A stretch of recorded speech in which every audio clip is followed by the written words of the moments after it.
Cake বেকিংয়ের জগতে আমি এখনো নতুন, তবে প্রতিটি কেক বানানোর পেছনে থাকে আমার ভালোবাসা, চেষ্টা আর ক্রেতাদের সন্তুষ্টি পাওয়ার অদম্য ইচ্ছা।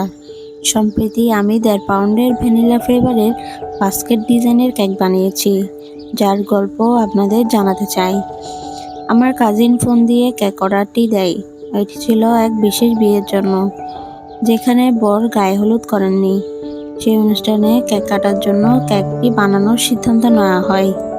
অর্ডারটি মূলত 1 পাউন্ডের জন্য দেওয়া হলেও ডিজাইন এবং কেকের গঠন অনুযায়ী এটি শেষ পর্যন্ত 2 পাউন্ড থেকে মাত্র 100 গ্রাম কম ছিল। কেক স্পঞ্জটি আমি 3টি লেয়ারে ভাগ করি। প্রতিটি লেয়ারে প্রথমে মোলায়েম মিল্ক সিরাপ ছড়িয়ে দিই, যা কেককে আরও নরম ও মজাদার করে তোলে। এরপর প্রতিটি লেয়ারে ক্রিম এবং ক্রিমের উপর চকলেট গানাশ ছড়িয়ে নিই। 3টি লেয়ার সম্পূর্ণ হওয়ার পর কেকটিকে ক্রাম্পড করে ফ্রিজে 10 থেকে 15 মিনিট রাখি। এতে করে কেকটি আরও জমে যায় এবং ফাইনাল ডিজাইনের জন্য প্রস্তুত হয়। যেহেতু এটি একটি বাস্কেট ডিজাইনের কেক, তাই পুরো কেকটি সরাসরি বাস্কেট ডিজাইনের মাধ্যমে সাজাই। এতে বাড়তি ক্রিম ব্যবহার না করে ডিজাইনটি সুন্দরভাবে ফুটিয়ে তোলা সম্ভব হয়। এই বিয়ে আমরা আমন্ত্রিত ছিলাম, কারণ বর আম্মুর স্টুডেন্ট ছিলেন।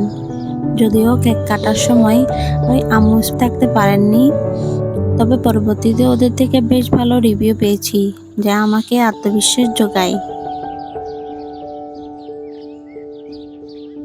আমি এখনো শিখছি, প্রতিদিন নতুন কিছু জানার চেষ্টা করছি।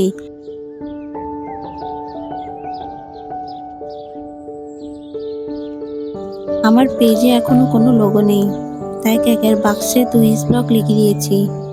একদিন আমার পেজের লোগো থাকবে ইনশাল্লাহ। আপনারা সবাই দোয়া করবেন যেন আমার এই স্বপ্ন পূরণ হয়। আপনারা যদি এমন বাস্কেট ডিজাইনের কেক বা অন্য কোনো কেক অর্ডার করতে চান, তাহলে আমার পেজ টুইস ব্লগে যোগাযোগ করুন। আপনাদের জন্য যত্ন ও ভালোবাসা দিয়ে কেক বানাতে সবসময় প্রস্তুত। আলহামদুলিল্লাহ, এই যাত্রায় প্রতিটি রিভিউ আমাকে সামনে এগিয়ে যেতে সাহায্য করছে।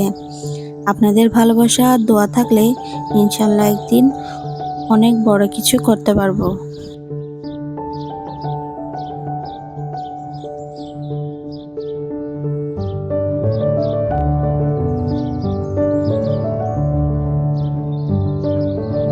আজকের জন্য এতটুকুই। আপনারা সবাই ভালো থাকবেন। আল্লাহ হাফেজ।